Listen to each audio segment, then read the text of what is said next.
Okay, Mr. Howell, do you have a water update for us? Very quickly, the area, we're still down, of course, it's 63.2% today compared to 71.5% for the area reservoirs, which in the last couple of days, we've got decent rain. It raised 0.2%. So we desperately need rain. Cedar Creek is 77.9 today, 82 a year ago, with Richard Chambers at 63.4 compared to 74% a year ago. So again, we're desperately in need of minor hurricanes. And I think you said the last report was that their latest estimate for potential stage 2 was June timeframe, but we continue to watch that. Correct. Hopefully we've got some rain in the forecast here, but as Kyle said, that's doing very little to move that needle the way it needs to be moved. Maybe delay it slightly for us. Not sure. Could be a dry summer. Chris, you have a few updates on capital projects? Yeah, quickly, I mean, thinking your status report, we talked about the status of Coleman Drive, I mean, basically, it's standard complete, one remaining EA item. The Elkhorn Rail Water Line project is complete, and the sanitary sewer, 514 sanitary sewer project is substantially complete as well. You remember, a while back, we were working on a sidewalk extension on Harwood Road, roughly from QuikTrip, there on the north side of the road down to the existing residential subdivision. We've gotten all the arrangements with that property owner to be able to construct that sidewalk, and so we're ready to move forward on that. Be able to construct that out of just annual budget monies for sidewalk improvements. Did want you to know that there's about 10 to 12 trees that'll have to be cut down as part of that. And if you're familiar with the property, it's pretty obvious. They're just right there along the back of the curb. So we're ready to start that project. It is a small retaining wall, how 2 or 3 feet. nothing really longer. And I think our guys are ready to start that project here just any day now, so I want to let you know that we're moving forward on that. Will you even work with the telephone company on this switch terminal? You know, actually, that's not going to have to move. Oh, great. We will be able to put our 5-foot standard sidewalk that's required. It will not be on the back of the curb. It'll be off of the back of the curb, which is what our preference is. And so they'll be able to jog right there, but we will be able to avoid the expense of moving all that equipment. So that's going to work out pretty nicely. And the last one I had, Loretta May, delved a little bit into the transportation end of things. But we had received notice at the town hall meeting, we had reported a public meeting for the Midtown Express, which is the second segment of 183. And that was the date that they had given us. And then they had backed off of that. They told us there would be a new date to be announced. And we just received word this week that will be Thursday, March the 19th, again at First Baptist Church at the Campus West facility from 4 to 7 p.m. There's going to be a coordinated effort to put that out, I think beginning on the 24th with the newspapers and the major media sources. Betsy will put that on website, cable channel, etc. But we want to let you know we received word that that's been rescheduled for March 19th. And that was the meeting tonight? No, ma'am. That was a meeting, that was tonight, wasn't it? We had announced a while back, and it was on the council meeting. Now, you're right. There's been so many cancellations with the weather that I can see. They all run together. That's the meeting that was going to be, and Dad actually had to move that. What is the expected date, how long rises? We have a walkthrough next week. We hope to basically finish it, but streetlight poles have to be put up by Encore. And we've got 2 more borings to do that we should have been done this week. I'm not sure they will. And then they come in, actually pull the electrical lines, and then they can install. The plan is the power that will come down through and power the streetlights will also power all the inline as well as Dave and Buster's. So I'm thinking in the next couple of weeks that should be powered. It's basically ready to open up, and we don't have a streetlight pole. I was going to give you a legislative update, but I noticed that has dropped off of our agenda, so I guess I can't let you do that. I guess I can make a statement. We did meet with Connie Burton's office, the mayor and I did this past week, and just visited with her office and had a very nice relationship with his name is Nelson Spears, who's, I think, is Tyler General Counsel. And anyway, he indicated a desire to come up at least once or twice per month to visit with the cities in their district and hear our concerns. So we met with him and voiced the concerns for the city, and hopefully we'll continue a good relationship with that office. So we'll try to get that back on our agenda, and then we can discuss specifically the items that we talked about here. So I guess if we don't have anything else there, we can go into covering our agenda and get some of that done before dinner. Let's see, we have invitation of Councilmember Price. We have our pledge by Mayor Pro Tem Eisenbelt. And then, let's see, we have Scott Peterson, who is our employee of the month for March. Scott was recently promoted to sergeant and just an outstanding officer, and he'll be there tonight, Bob, but I know most of you probably know Scott. He's very active in our traffic. He's very active in the joint task force that we have with the other cities to do the commercial vehicle enforcement. So if you've seen the various cities out there participating together with commercial motor vehicle enforcement, Scott has been very active in that. Scott has also been kind of your resident artist in helping to design their badges and some of the logos that you see on our vehicles and things of that nature. But anyway, just a great guy, and glad to see him get employee of the month here in March.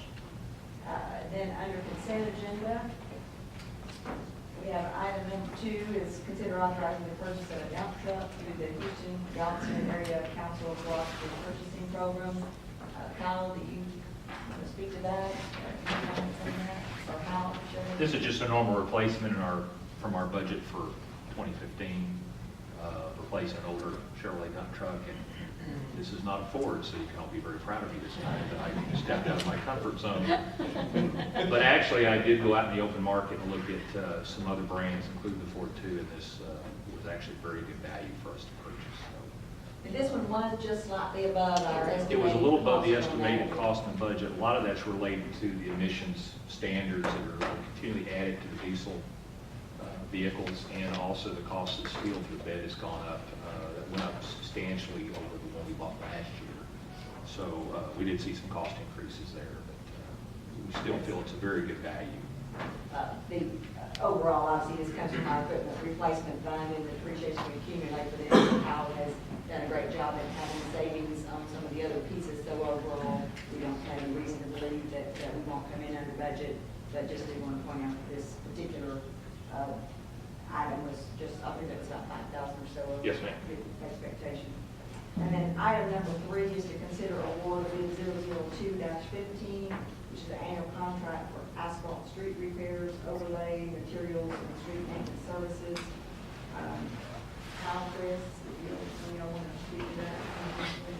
What we've done, if you'll notice on here, we've actually picked 3 contractors. And the beauty of this, it allows us to pick and choose depending on their price on a particular type of repair. Overlay may be cheaper with one contractor as compared to another, but it also gives me 2 choices in every one of these components to be able to go out and do road maintenance. Sometimes an asphalt plant over here will be closed down. If I have no other choice, I don't have to wait to buy asphalt that day, so I can go to my second low bidder on the asphalt component and get that. If I want to do milling, same way. And so these 3 that we picked are not necessarily the 3 total lowest or closest, but they are component-wise, they're the lowest for those particular items that I would want to choose to make sure that I have at least 2 that can provide me any of these items on this list at any given day. And this is obviously spent based on actual quantities ordered. Correct. So the estimate that's in that CCC is going to be based on estimated quantities, and we only pay for what we order. So item number 4 is to consider acceptance of our capital improvements advisory committee semi-annual report for April 1st, 2014 through September 30th, 2014. Mr. Collins, do that one? Virtually the same expenditures on the part of the impact fees, the last really 4 cycles that we brought before you. So nothing new or out of the ordinary. Any questions? Item number 5 is to consider resolution 15-1455, authorizing city representatives to perform activities associated with the city's investment account at tax pool. And item number 6 is going to be resolution 15-56, authorizing representatives to perform activities associated with the city's investment account at tax star. It's just the two investment pools that the city uses to invest its funds. Daily liquidity. So, Janina, would you speak to the change that you're requesting I now? would love to. Both of them, the text, just to let you know that the state comptroller's office does run the one at Tex Pool, and then Tex Star is run by First Southwest. But the change here is just that they require us to do a resolution of anybody that participates in activities to move in and out funds, as well as to observe those funds.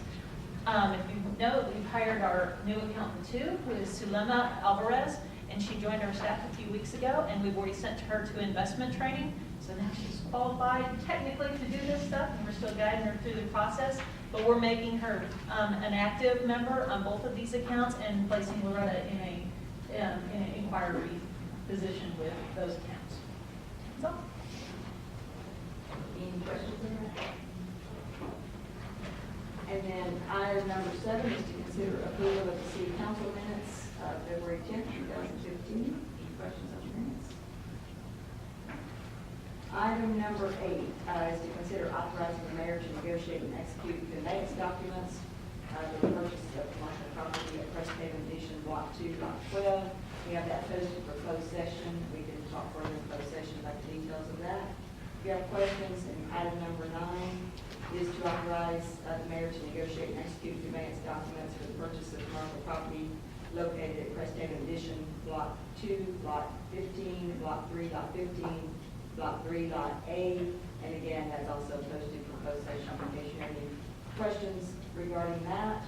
And then item number 10 is to hold a public hearing and consider recommended project selection for the 41st year Community Development Block Grant Project for fiscal year 15-16. Mr. Collins, would you walk us through what those projects are? Yeah, this is a continuation of the process that's followed on an annual basis. It's associated to the application for the Community Development Block Grant. What this will enable us to do is to conduct a public hearing and to describe, in this year, the 2 different types of projects that y'all have already approved the resolution to submit relating to a water line replacement and the handicap ramp installation. I think about 7 different projects associated with that particular project.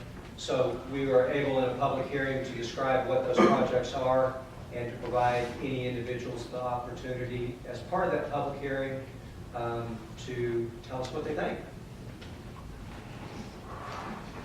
Any questions on CIG? If not, I think that covers everything I have there. Chris, was our dinner ready yet? Loretta just proves that you talk way faster than Jerry. Let's start these meetings at 4:30.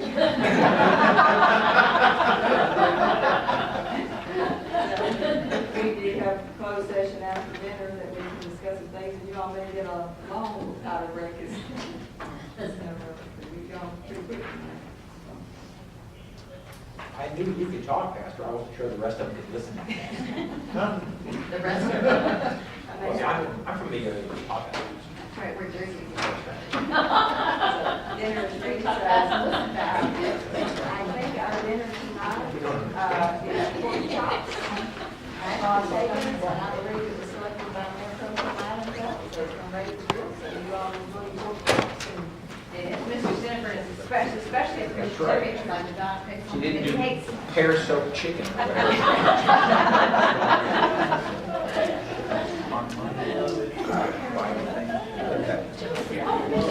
Basically, just put chicken in the RPAI.